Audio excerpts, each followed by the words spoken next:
and welcome to Stephen Maths and Physics Academy. Today we'll be considering 2026 Neco Physics Electricity Practical. You can see the circuit diagram as generated on the board. The cell, I'm using two electrical cells here.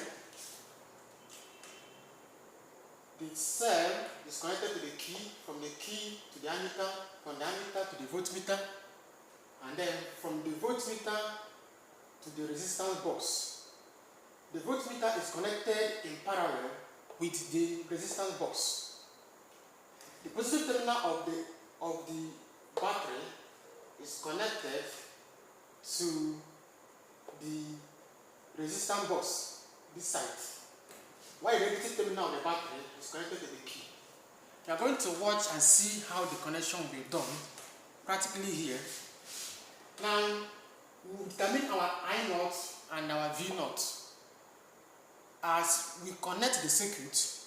Before adding any resistance, the reading of the ammeter is the I subscript 0, which is the I naught, while the reading of the voltmeter is V subscript 0, that is V naught.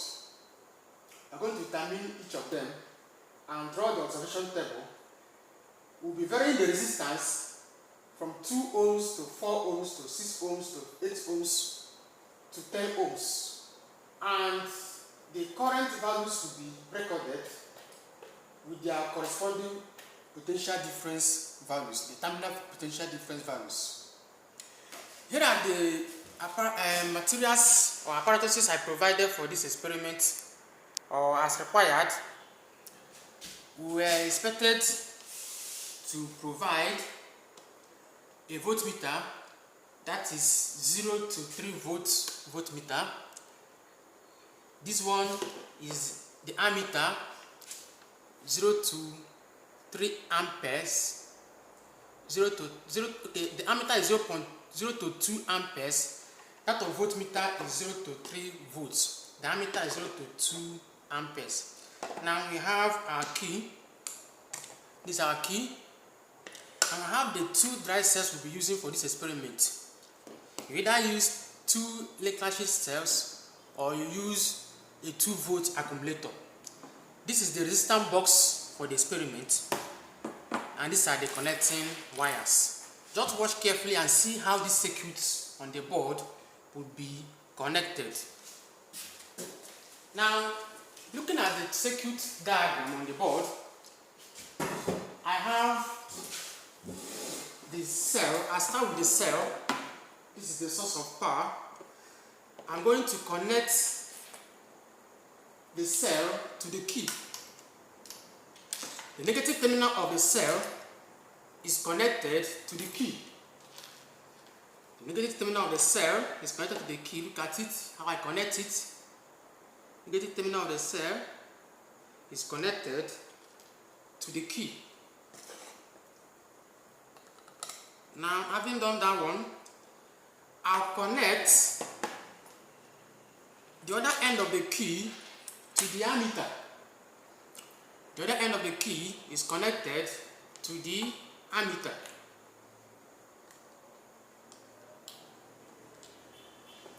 I've connected it to the ammeter.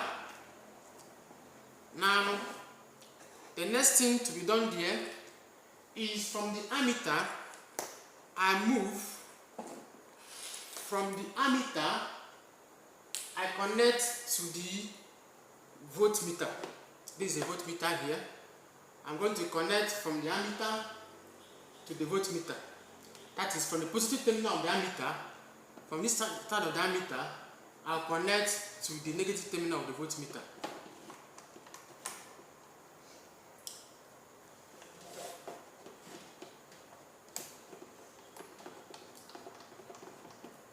I've connected to the voltmeter. Now, the next thing I will do here is to connect from the voltmeter to the resistance box. This is where you have to be very careful in your connection.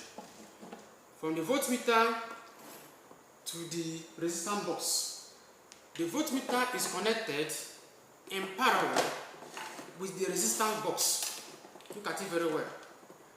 So now, for you to do this connection very well, you consider the positive terminal of the battery. Where is it? This is the positive terminal of the battery. So I'm going to connect first the positive terminal of the battery to this resistance box. The positive terminal of the battery is connected to the resistance box. Positive terminal of the battery is connected to the resistance box. Now, from the voltmeter, you are going to connect to the resistance box. Now, connecting from the voltmeter to the resistance box, as I say, you connect in parallel, but this is where you have to be very careful.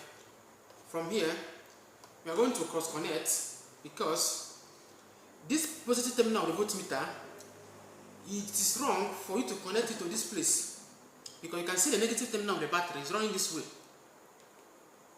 The other side of it, this is where it is, going that direction, and it will be coming to this side. So I'm not going to connect it to this, I'm going to cross connect by connecting the positive terminal of the voltmeter to the positive terminal of the battery, the way it is here. Now, you can see the deflection, it has already deflected to the right, showing that the connection is correct. Now, the next thing I'm going to do is to connect the voltmeter, because the voltmeter is actually connected in parallel with the potential, with the resistance box. I'm going to connect the voltmeter to this resistance box, but as I cross connected here, I'm going to cross connect here as well. So we see it now. So I have cross connected now. The potential difference, the voltmeter is connected to the potential, to the resistance box, and it's also connected in this way to the resistance box. That is, the negative terminal of it is connected to this point, which represents the negative terminal of the resistance box, because the negative terminal of the battery is running this way. So it's actually coming to this way, this point. So this very side will be for the negative terminal of the battery. I now come to this very side. If I connect, as I connected, you can see how I cross connected this one. The positive terminal of the voltmeter is coming to this place to meet the positive terminal of the battery. And you can see deflection on both instruments. The ammeter is deflected, the pointer is deflected to the right, the pointer is deflected to the light, to the right, and out of the voltmeter, the pointer is also deflected to the right. Now, another thing you have to consider here, this voltmeter we are using here, we have two scales. We have the upper scale and the lower scale. The upper scale and the lower scale. Considering the upper scale, you have 0 to 5 volts. This is the voltmeter, 0 to 5 volts. The lower scale, you have 0 to 3 volts. So if you connect this one, exactly the way I connected it, you can see that the positive the wire is connected to the 5 volt terminal. The 5 volt terminal, that was the point I connected it to. So I'm not supposed to connect it to the 5 volt terminal, I'm supposed to connect it to the 3 volt terminal, because I'm reading the 3 volt scale. I'm expected to provide a 3 volt voltmeter.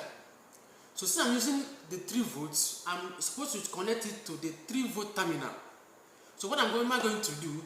I'm supposed to connect, I'm going to remove it from this 5 volt terminal and connect it to the 3 volt terminal. So that when I want to read, I should be reading the lower scale, I know I'm reading correctly. Is it understood? That's good. Now I've connected this now to the lower scale, that is the 3 volt terminal. So now I can see, as I said, cross connected, the positive terminal of the voltmeter has come to this side, while the negative terminal of the voltmeter has come to this side, representing going towards the direction of the negative terminal of the battery. So now, having done that, we can now read from both instruments, the ammeter and the voltmeter, we can now read from the ammeter and the voltmeter our I naught and our V naught respectively. Now, from what we have here, the scale I have here, I have each line on this ammeter from this 0 to 5 here. I have from 0 to 0.5, that is 0 to 0.5 here. I have 10 lines. That means each line represents 0.05 ampere. 0.05 ampere. So 0.05 times 10 is what will actually give us 0.5. So now each line represents 0.05. So that's how you be reading this very scale. So our initial reading of the ammeter, from what we have here, the initial reading of the ammeter, what we have here, we have the ammeter reading 0.2. Each line represents 0.05. 0.2. The next line will be 0.25, the center there. So our I naught is 0.2 amperes. Now our V naught, from what I have here, using the lower scale, we have this as 2. Each line represents 0.1. 0.1 times 10 that will give us is 0.1 times 10 that will give us 1. 0.1 times 10, that is 1. So I have 1.5, 0.6, 0.7, 0.8. Now our initial reading of the ammeter, we have 1.9 amperes. So let's record it. Our I naught and our V naught are we are going to record them as I naught. We have our I naught. We have our I naught as 0.2 amperes. 0.20 amperes. Now our V naught is 1.90 amperes. 1.90 amperes. Sorry, rather, 1.90 volts. Our V naught is 1.90 volts, while our I naught is 0.20 amperes. Now let's go into the experiment. Now, coming to now, you have you recorded your I naught and your V naught as 0.20 ampere and 1.90 volts respectively. We are going to add resistances to this circuit. The resistance will be adding using this resistance box. The resistance box I have here, I have different resistances to give the circuit. If I use this knob, I have 0 to 9 in each of them. 0 to 9 in each of them. Any one I apply, this one is times 10, this one is times 100, times this one times 1000, this one is times 0.1, this one times 1. So I'm going to make use of any of them, but I'll be very careful with the multiplication here. So now this one, if I'm using this one, now let me use this one that is times 1. I'm going to give this circuit I'm going to give this circuit 2 ohms. That is the first thing in the table I gave there. I'm going to vary the resistance from 2 ohms to 4 ohms to 6 ohms to 8 ohms and to 10 ohms. We're going to have 5 points. Now, given this circuit 2 ohms, I have like this 1, 2. I have 2 ohms. I'm doing the circuit. Let's see what is happening here. For the ammeter reading, I have ammeter has dropped.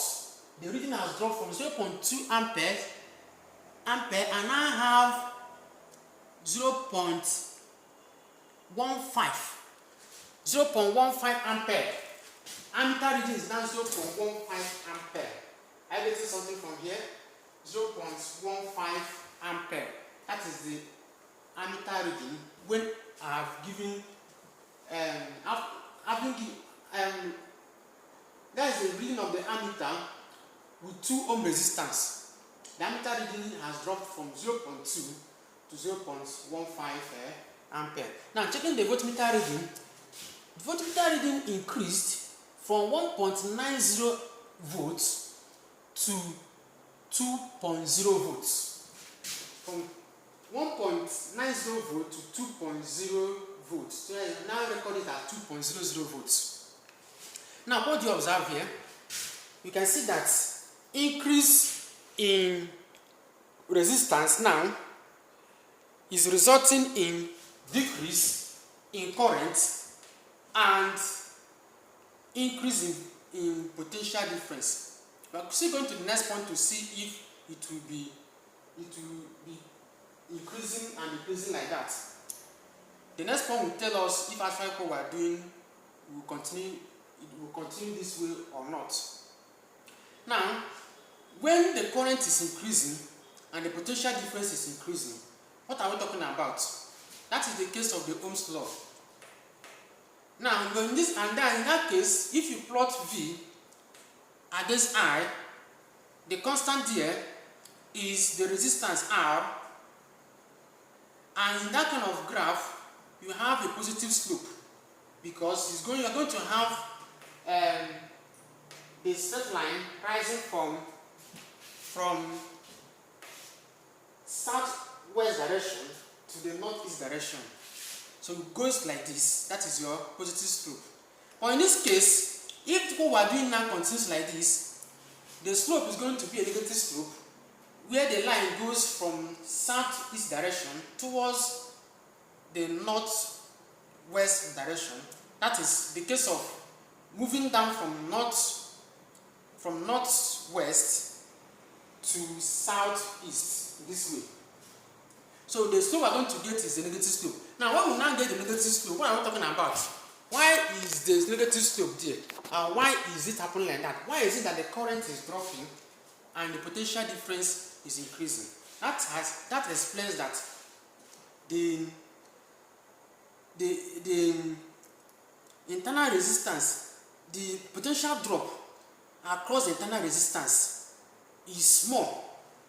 The potential drop I'm talking about is small v, which is equal to IR. We are meant to know that small v, which is the potential drop, is equal to the product of the current and the internal resistance.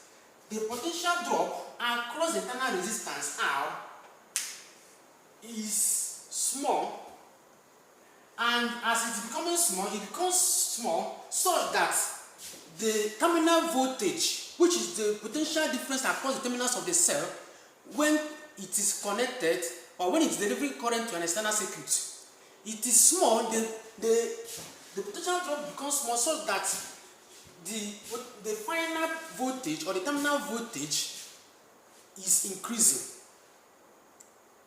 Let me explain using formula. You have our EMF of the cell to be equal to big V plus small v, where the big V is capital I times R according to the Ohm's law, and the small rv is equal to capital I times small r. So now, if what we have here is actually our E, and we are trying to find this one is the potential, is the terminal voltage, the one that we read here as 2.00 volts. That is the terminal voltage. So if the terminal voltage now, being V, is IR according to this formula, so that is to say, if you want to make V the subject, we have V to be equal to E minus V. That is to say that our potential drop V, the terminal potential difference V, is equal to E minus big I small r, the potential drop. So when the potential drop becomes small, what is happening? What is happening? The voltage, final voltage or terminal voltage, which we are reading here, will be becoming large. It will be increasing. The terminal voltage will be increasing. It's just mathematics. You can see it here. The potential drop, if it's small, we subtract it from the EMF of the cell. You have a larger value of the final voltage, of terminal voltage. But when this potential drop is large, by the time you subtract it from E, your electromotive force, you have a small potential difference at the end. The final voltage, the terminal voltage becomes small. So now, for you to have a larger or increasing final or terminal voltage, the potential drop will be small. So for the terminal voltage to be large, the potential difference will be small, because you are subtracting the potential. The potential drop will be small because you are subtracting the potential drop from the E, that is the EMF of the cell. So now, if it's considered like that, we will now conclude that the potential drop across the internal resistance of this cell is small, and for that reason, the V will be increasing, the big V, which is the terminal voltage, it will be increasing. Let's see what is going to happen now if it will continue to increase. Now, let's see what will happen for the current, whether it will continue to decrease. Now, let's go back to the experiment. I've done for the first one 2 ohm resistance. We are giving the circuit 2 ohm resistance. Let's give the circuit now 4 ohm resistance and see what the case will be. Now, coming back to the circuit here on the table, according to what is depicted on the board, we are going to give the circuit 4 ohms. Now, I move to 4 ohms. This 3 ohms, this 4 ohms. Now remember, when the circuit is not in use, to remove your key. Remember that. Now, that's one of your precautions. Now here, I've returned this to 4. I've set this at 4 ohms. Now let's see what is happening to our ammeter now. Our ammeter reading is no longer 0.15 it was reading when we gave it 2 ohms. The ammeter reading is now, I can see the ammeter reading at, this is 0.05, 0.1. The ammeter reading is at 0.1. 0.10 amperes. And the voltmeter reading, as we said, the voltmeter is increasing. The voltmeter reading is increasing. The voltmeter reading now is at 2.1 volts, 2.10 volts. 2.10 volts. Now let's try to give the circuit 6 volts. 6 volts. 6 volts. There are 6 ohms rather. Give me 6 ohms now. I move the 5 ohms, 6 ohms. Now let's see what is happening on my instruments. Now, if I give the circuit 2 ohms, this one has increased to 2.2 volts. 2.2 volts. That is the voltmeter reading, 2.2 volts. Now the ammeter reading, corresponding value of the ammeter reading, here I have 0.05. 0.05. 0.05. So that's 0.05 ampere. So I can now see that we know that the ammeter reading is decreasing while the voltmeter reading is increasing, which is supporting my mathematical explanation here on the board. That since the potential drop across the internal resistance is small, the terminal potential difference will be increasing, becoming larger. As you are subtracting from the EMF of the battery, like the battery I'm using here is 3 volts. The EMF is 3 volts. So by the time you are subtracting from the EMF, what is remaining will be what? Will be large. The reason because the internal resistance is, the potential drop due across the internal resistance is small. So if you continue like the experiment like this, the ammeter reading will continue to increase, the voltmeter reading will also continue to, the ammeter reading will continue to decrease, the voltmeter reading will continue to increase. Now we have a graph that will be in this form. A graph will be in this form. That's how a graph will be. That is a negative slope. We are going to plot a graph of potential difference in volts against the current in ampere. And our slope is not going to be big R. Our slope is going to be what? Small r. That is that internal resistance. Negative slope minus r. That will be our slope. Minus r, the negative slope. We are going to have a negative slope minus r, internal resistance.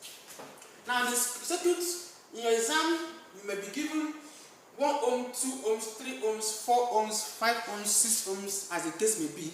I decided to generate this 2 ohms, 4 ohms, 6 ohms, 8 ohms, 10 ohms. This might be too much for the circuit.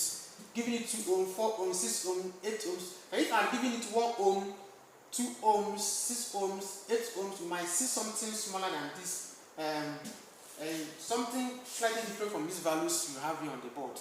So, but whichever one, the main thing is for you to learn how this circuit is being connected correctly, so that you have your correct readings. And then, for you to understand what you are actually doing, the theory behind your practicals, what you are expected to do.